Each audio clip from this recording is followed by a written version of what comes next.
Hey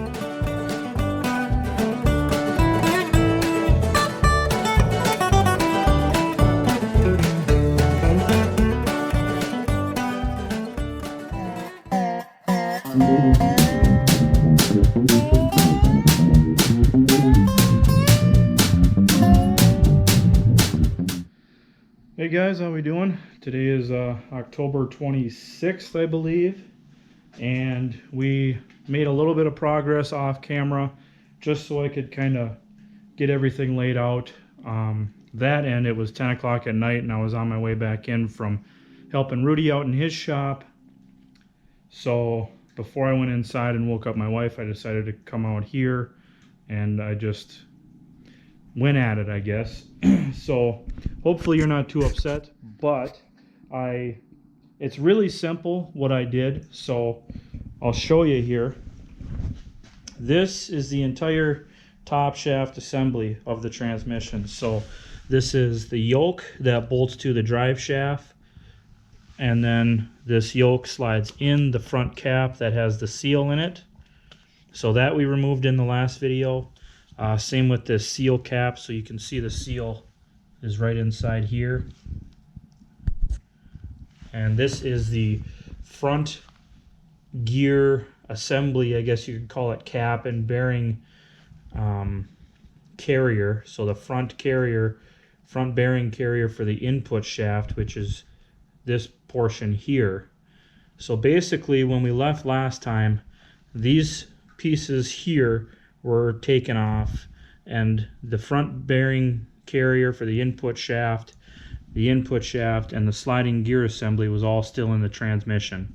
But all I had to do to remove everything from here back was pull the bolts out on the front here, which are what goes around here. So there's 6 bolts that go around into the front of the transmission case. So I pulled those out, and then the entire input shaft assembly, here, I'll assemble it here, bearing carrier, and then there's a snap ring that goes on the front side of the bearing. So it would all come out as an assembly like this. Okay, so you take the snap ring off, set that aside, then the bearing carrier comes off. There is a gasket behind there. Then you can lift the front bearing off the shaft, and then there's a spacer, and then you got your rear bearing, which is kind of pressed on the shaft or shrunk to the shaft, and then you've got your actual input shaft. Now the rear section, which carries all of your sliding gears, so this would be your 4th, 5th sliding gear. I think this is your 2nd and 3rd, and this must be your 1st or reverse, or 1st, and then 2nd and 3rd,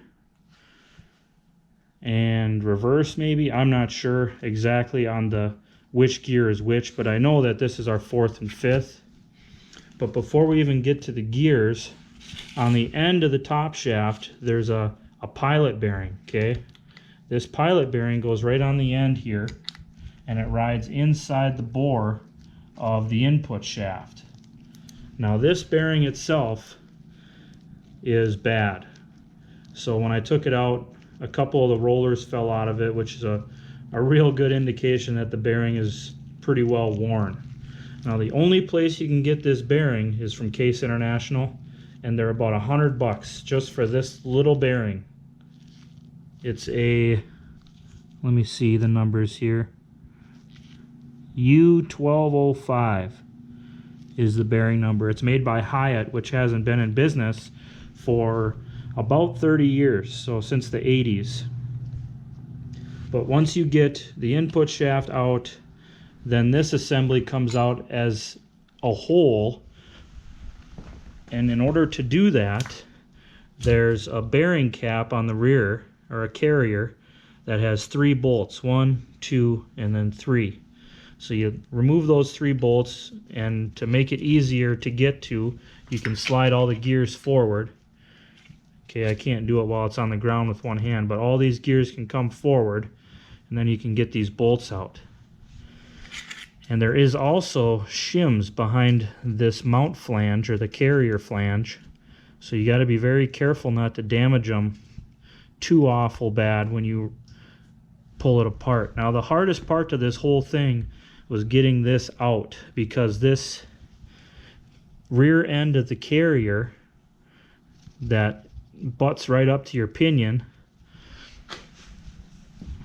goes into this portion of your transmission case. So the whole shaft comes through here, and then that pinion gear meshes with your ring gear. So the whole thing has to come out through, all the way through the front. So it comes through here.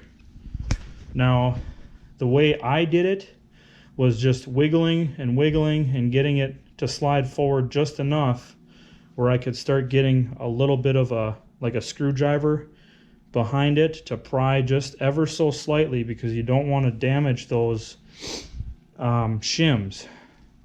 So as I pry, I would wiggle, you know, a little bit on each side, one side at a time, and eventually it came out. So that's really all there is to removing the top shaft.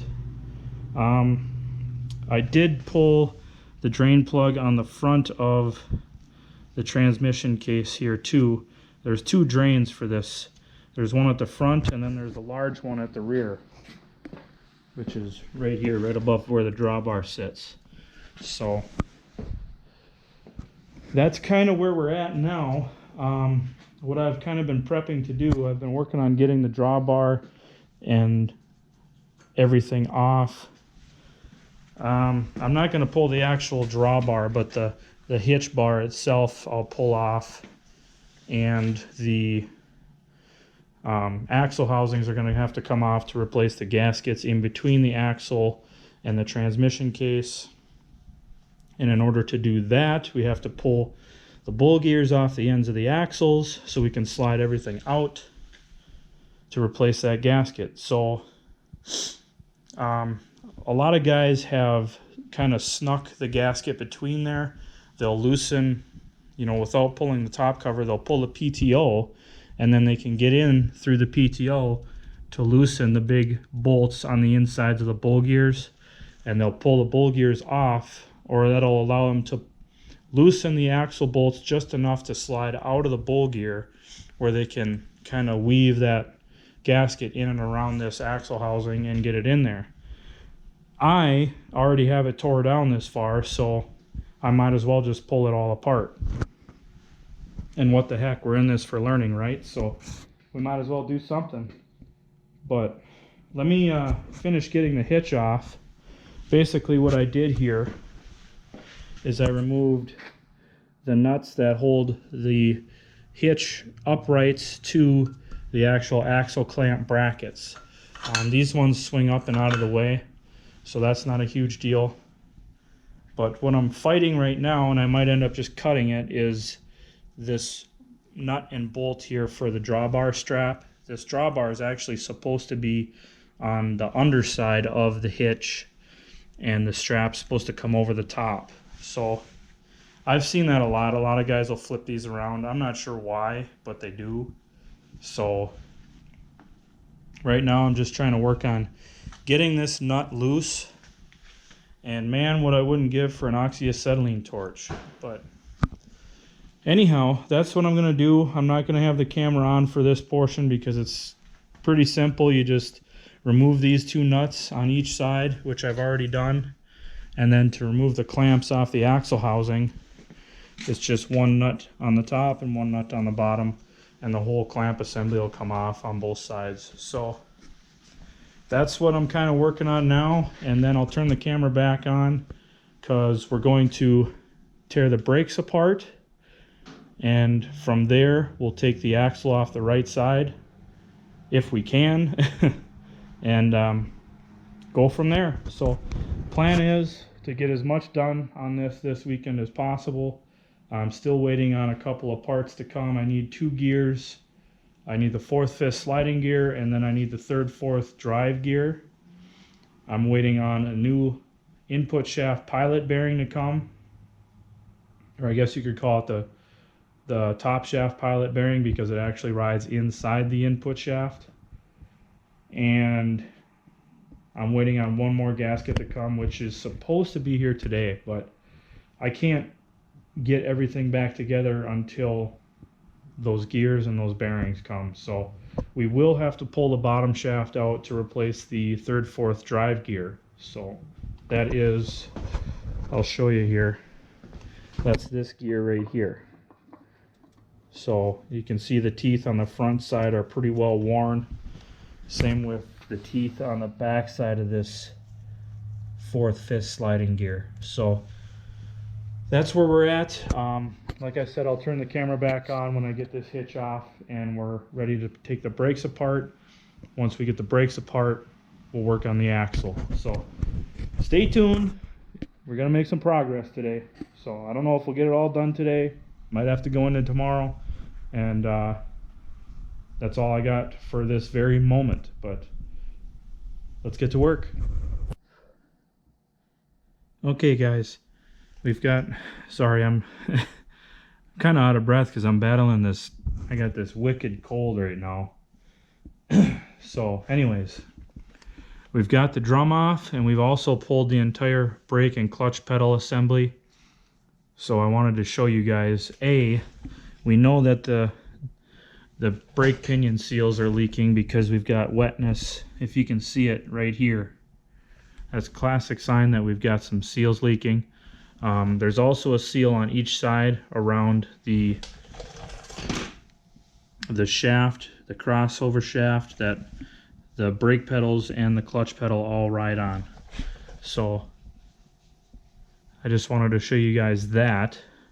In order to remove the brake drum, we have to remove the center bolt, and sometimes they pull right off. Otherwise, we'll have to use a 2-jaw puller and pull it off with the 2-jaw, which I've also got. Before we move on though, I wanted to kind of show you guys how this stuff comes apart. When it comes to the drum itself, or the drum cover and the band, all you have to do is remove the bolts that go all the way around. They're just 9/16 by 1 inch bolt. Or I'm sorry, not 9/16. They're a 3/8 by 1, but it's a 9/16 socket. So you just remove the series of bolts around it, and the cover itself should pull off with the actuating lever.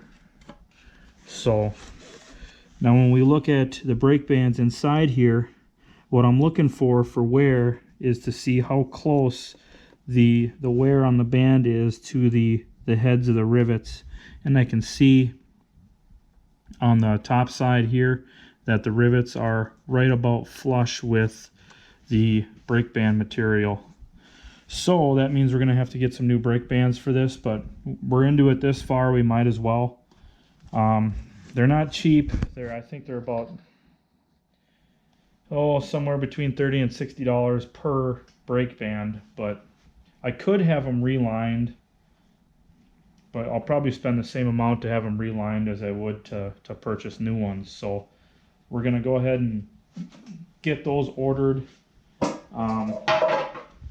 Let me get all my bolts for that inside the cover so I don't lose them. And now I wanted to show you kind of how this assembly comes apart. So the way that I do it, now these springs, these brake pedal springs, they just hook to the pegs on the cover itself. I'll show you on the other side. There's a pin right here that spring hooks to. So kind of the first step that I do is I remove the pin that attaches this arm to the actuating lever on the other side of this brake arm right here. There's a pin that goes through here, which is this pin here. So remove the cotter key and the pin, and that'll slide away. Then there's also a cotter pin or cotter key, however you want to say it, that goes through the end of the shaft here. Let me see if I can get some light over here. I know I've been kind of lacking in that department. So there's a pin that goes through here, remove that, and then this brake pedal will slide off the shaft. Make sure you don't lose the spacer that goes on that.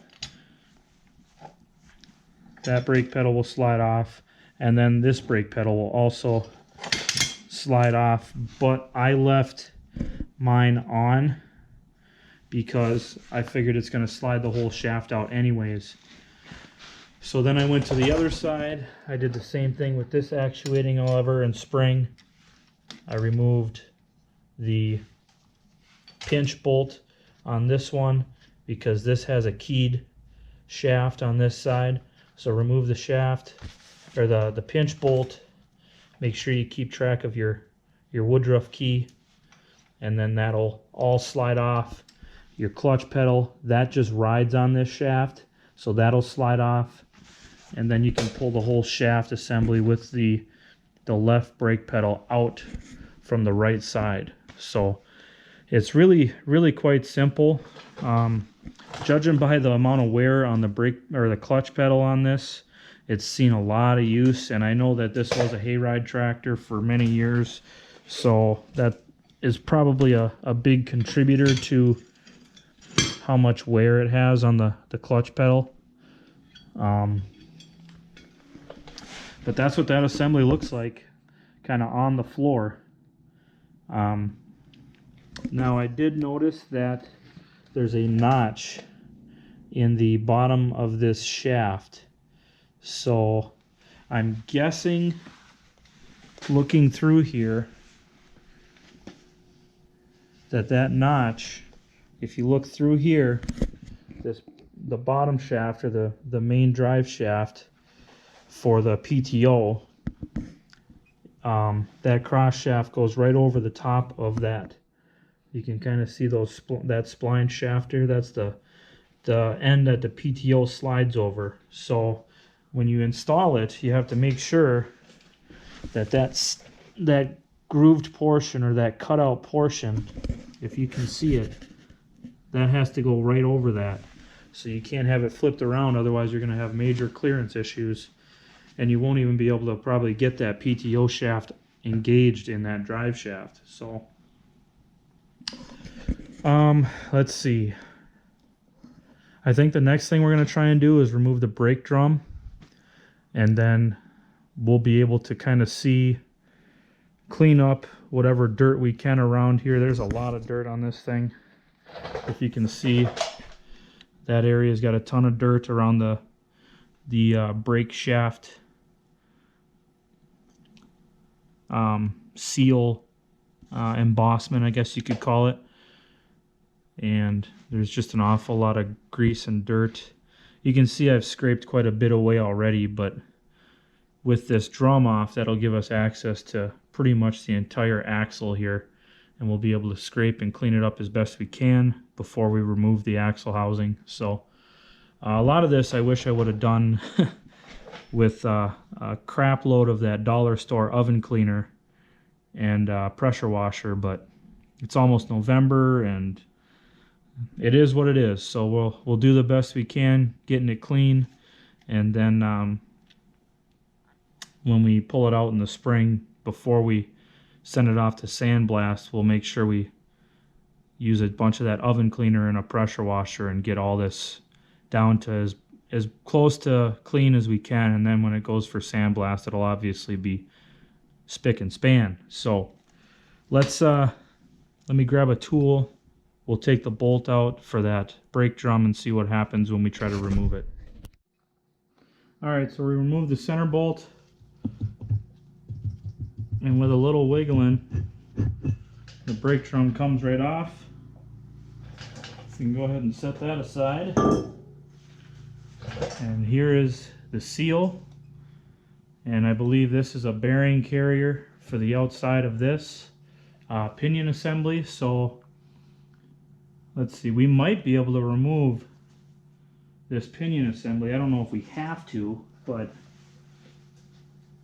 the pinion bearing carrier, I should say. but you can see how much accumulated crap there is in here from leaking seal getting thrown all over. And nothing collects dirt better than grease. That's part of the reason why an oil bath air cleaner works so well, is that oil traps dirt like you wouldn't believe. So I wish I had a really thin putty knife. Just kind of trying to scrape as much as I can out of here.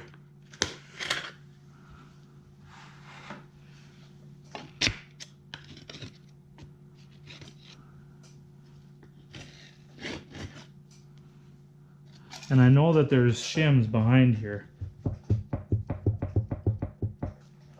So let's just pull these bolts and see what happens. Maybe it'll make this seal a lot easier to replace. So I'll show you this pile of dirt we got down here. I'm trying to clean everything off. But this whole area is all dirt. And that all came off from all around here. So especially in front of the axle housing here, I'm going to try and clean that up the best I can. But before we pull the bolts out of this, I'm going to clean everything up the best I can here, and then we'll keep moving. Well, you know what they say when 1 step's forward, 2 steps back? Yeah. Guess what I just did? So International was thinking really well when they designed this. They've got 2 holes. I pulled all the bolts out for the bearing carrier on the right side here. They got 2 holes here that are threaded that you can use the actual bolts that you took out to pull the carrier out. But what my I guess you could call ignorance and not knowing didn't take into account was that you have to pull the bowl gear first, because if you don't, this side is a lot better indicator. So this casting I thought was a part of the actual transmission housing. It's not. That's the entire carrier assembly. So if you try to pull this out without removing your bowl gear, this section of the casting binds against your bowl gear, thereby causing it to break. And guess what I just did? See that little fresh cast iron gray right there? Yeah, I just broke the carrier. So we're gonna have to completely remove the pinion and planetary drive. I think that's what it's called. And yeah, that sucks. That sucks really bad. So I guess we'll remove the bowl gear and keep tearing everything apart, because we really don't have much of a choice now, because I'm going to have to find a bearing carrier assembly or casting, which shouldn't be too difficult because there's H's everywhere, but that was one piece that we didn't have to fix. It just goes to show you, do your research before you start pulling stuff apart. Live and learn. But we'll get this bowl gear off, we'll pull this side out, and then we should be able to remove the brake off the other side and pull everything out that way. So, dang it. That's all I got to say now, is dang it.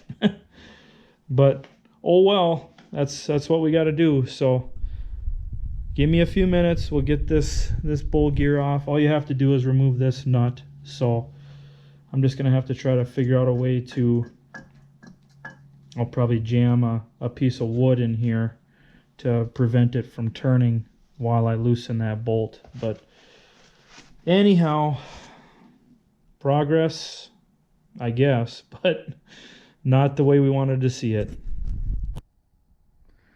Alright guys, we've got the whole right side axle assembly out. We've got the pinion bearing, brake pinion bearing carrier, I guess you could call it. We've got that out. And I'll show you the damage that I did not paying attention and not knowing the correct disassembly procedure. But you can see here, this is the inside collar, okay, that goes on this pinion carrier.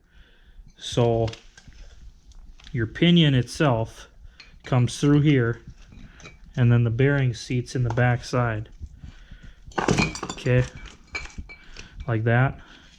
And this portion is what goes inside the ring and pinion, and then this small casting goes here like that. I don't know if you can really see that. Let me try and get some light on it.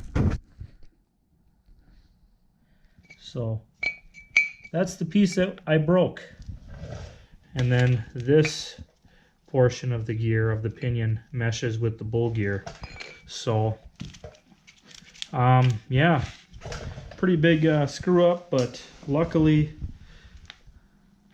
it's not the end of the world, just because the only thing that really is in this pinion carrier is the seal, and then the bearing goes on the pinion itself, and then there's another bearing here, but that is on the end of the pinion gear, or the, I guess you could call it the planetary assembly. I'm not exactly sure what this is called. Differential, I guess. Let me grab my light so you guys can better see down in here. So there's the end. Well, that's not what I wanted to do. There's the end of the bearing that goes into the back side of that carrier assembly. And then the pinion shaft actually slides into here. Basically, just to remove the axle housing, I just removed all the housing bolts and then removed the bolt on the inside of the bull gear. And that allowed me to slowly work the axle housing out this way, and allowed for the bull gear to slide off the end of the axle itself, which is just a splined end like you see here. So that's it's kind of where we're at. I lifted it out by hand. It's heavy, but it's not, you know, the end of the world heavy.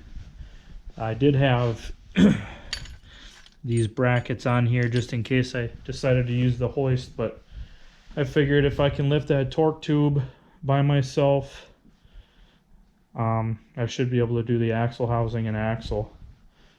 But that's where we're sitting now. So I'm gonna have to get a new carrier, and we still got to get the bottom gears out. And once we finish the right side, we'll move on to the left side. So I figured I'd do a little bit of cleanup in here as well. It was getting pretty dirty, so I got the shop vac out and vacuumed up all the dust and dirt and chunks, and I cleaned off the workbench. These are just a bunch of extra bolts that I had, so I threw them in a tub and let them soak with some cleaner. They're not perfect, but they're not bad either. So now I got a bunch of pretty decent bolts. I'll probably put them through a cleaning again, but there's a lot of good bolts in here, bolts and washers. So from there, let's see, I don't know. I kind of had to take a break after I broke that because I was kind of upset with myself, so that's why I did the cleaning. But I'm probably just gonna finish pulling this brake drum off, pull the drum itself, or pull the drum cover off, pull the drum itself out, and I don't know if I can. I might be able to remove this bull gear. Well, probably not. I'd have to remove the shaft and the gear at the same time. So I was thinking I could pull this pinion out and lift this differential out, but it's gonna have to wait until the right side is buttoned up. So Not a whole lot left of the H though. I mean, I'm basically standing next to it. So once you get it broken down, there ain't much to it. But I think that's going to do it for this episode. Again, I do apologize for not showing the disassembly, but I tried to explain it the best I can. So if you guys want me to change that, please let me know. I'm just trying to cut down on the video length because I've noticed, oh, something fell. I've noticed that most of the time when I put up longer videos, people tend not to, they don't get as many views, but I want to cut them down to better, not to increase my view count per se, but I don't want to drag you guys on forever and ever just watching me take bolts out. So, you know, if you guys want me to speed up the video so it's, you know, 3 or 4 times as fast and you guys can see how everything comes apart as it comes apart, just let me know in the comments section below. And please don't forget to share that GoFundMe page. If you can donate, great. If not, just put it on your social media or tell your friends about the project, and hopefully we can get some more donations.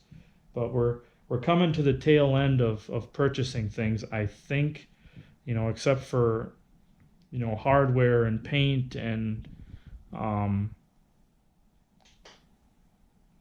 auto body materials like, you know, body filler and stuff like that, primer. So we're coming to the tail end of it though.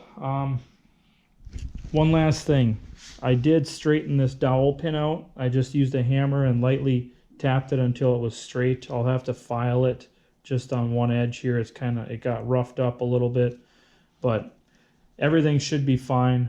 So that's going to do it though. That's all I'm going to say for today. So thanks for watching. Thanks for wrenching with me, and take care. All right. Talk to you guys later.